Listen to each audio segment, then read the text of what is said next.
24H World, Russia fought fiercely with Ukraine, determined to win Ugledar. As an important Ukrainian stronghold in Donetsk but also an intersection on the logistics lifeline of the Russian army, Ugledar is the scene of fierce fighting between the two sides.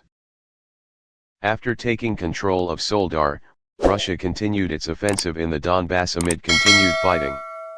To the southwest, Ugledar, a small mining town located 100 kilometers from Mariupol, has become the main point of contact for the Russian military. If Russia wins this attack, it will be a major blow to Ukraine.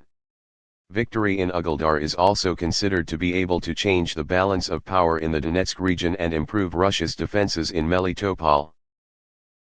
The U.S. Navy recovered the remains of a Chinese hot air balloon. The U.S. Navy on February 7 released a picture of the recovery of a hot air balloon suspected of being a Chinese spy, after it was shot down on February 4 off the coast of South Carolina at the behest of the president. CNN quoted a defense official as saying that the body and debris of the balloon would be taken to the FBI's laboratory in Quantico, Virginia, for analysis by FBI and intelligence agency experts. The U.S. refused to return the wreckage of the hot air balloon. China reacted.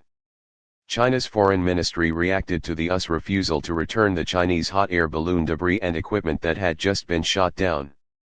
Answering questions from reporters at a regular press conference on February 7, Chinese Foreign Ministry spokesman Mao Ning said that this is a Chinese hot air balloon, not a U.S. one.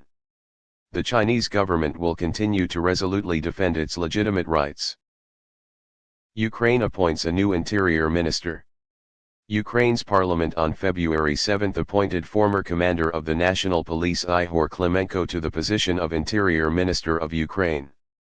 Earlier, on January 18, Klimenko was approved by the Ukrainian government as acting Interior Minister just hours after Ukraine's Interior Minister Denis Monastyrsky died in a helicopter crash in the town of Brovary.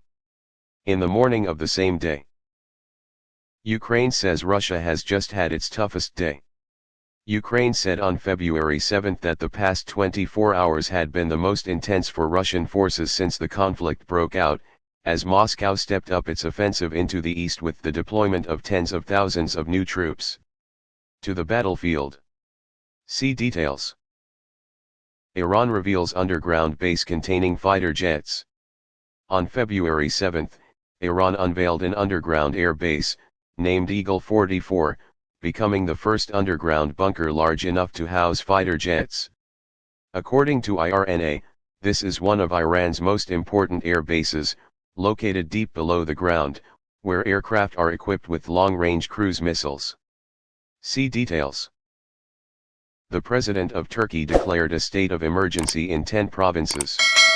Turkish President Recep Tayyip Erdogan on Tuesday declared a state of emergency in 10 provinces devastated by the February 6 earthquake that killed thousands. See details. Russia upgraded bomb shelters across the country. The Moscow Times quoted 4 officials, including a senior official from a region in the Far East, as confirming that the Russian government had ordered to upgrade bomb shelters across the country to prevent attacks.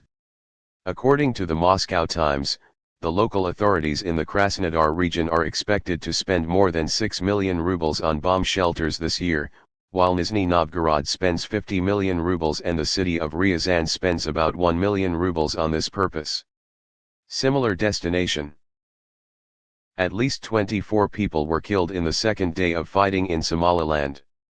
At least 24 people were killed and 53 others injured in a second day of fierce fighting in the breakaway Somaliland region of Somalia, medical sources confirmed on Saturday, after local leaders announced it intention to rejoin the Federation of Somalia.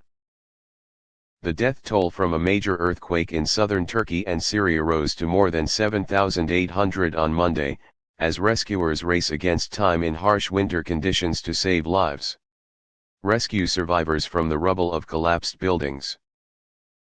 An unmanned aerial vehicle, UAV, factory near the Latvian capital was engulfed in flames. On February 7, a fire broke out at a UAV factory in the town of Mariupol near the Latvian capital Riga. Much of the factory was engulfed in flames. Fortunately, the authorities have not recorded any human casualties.